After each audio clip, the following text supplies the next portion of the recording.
আসসালামু আলাইকুম, সবাই কেমন আছেন? আশা করব ইনশাল্লাহ সবাই ভালো আছেন। দেখতেই পাচ্ছেন এখানে আমি ভাত আর শুটকি ভর্তা নিয়েছি। এখানে নিয়েছি সিম, আলু, টমেটো দিয়ে ভর্তা করেছি। তো চলেন আমি এই দুইটা রেসিপি আপনাদের সাথে শেয়ার করি, এই দুইটা ভর্তার রেসিপি শেয়ার করি।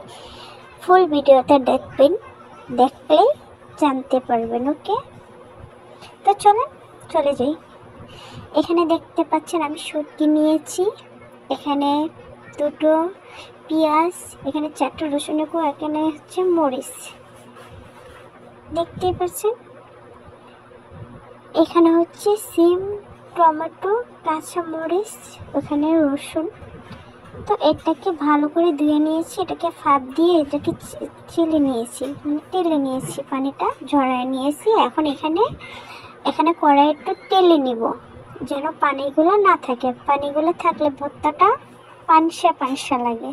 তো যাই হোক, আমি এখানে একটু হালকা ভাজা দিয়ে নিব।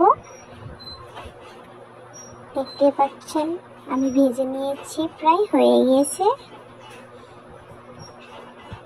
এভাবে ভর্তা করে খেলে কিন্তু দারুণ টেস্ট হয়, তাই আমি আপনাদের সাথে শেয়ার করছি। এখানে কড়াই আমি বসিয়ে দিয়েছি, এখন শুটকি তেলে নেব। ধুয়ে কিন্তু আমি দেখছি ধুতে ধুতে কিন্তু একদম টেস্টিসে করে ফেলেছিলাম। এখানে এখন এই যে এখন এইভাবে ভর্তাটা করলে কিন্তু ভর্তাটা অনেক টেস্ট হয়। এভাবে কাঁচা পেঁয়াজ, কাঁচা রসুন, কাঁচা শুকনো মরিচ এভাবে দিয়ে ভর্তাটা করলে অনেক মজা হয়। আপনারা ট্রাই করে দেখবেন, এভাবে ভর্তাটা করে খেয়ে দেখবেন। দেখতে পাচ্ছেন ভর্তাটা কমপ্লিট হয়ে গেছে। তো চলেন সিম ভর্তাটা করে ফেলি। এখানে দেখতে পাচ্ছেন এখানে মরিচ, এখানে শুকনো মরিচ, কাঁচা মরিচ, পেঁয়াজ দিয়ে ভালো করে মেখে নেওয়া হয়েছে। এখন এগুলো সব ভালো করে মতে নিব।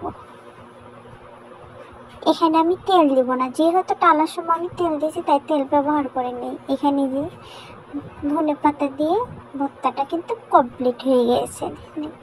ভর্তাটা কিন্তু দারুণ হয়েছিল। তো যারা যারা ভালো লাগে তারা পাশে থেকে। ওকে, আল্লাহ হাফেজ।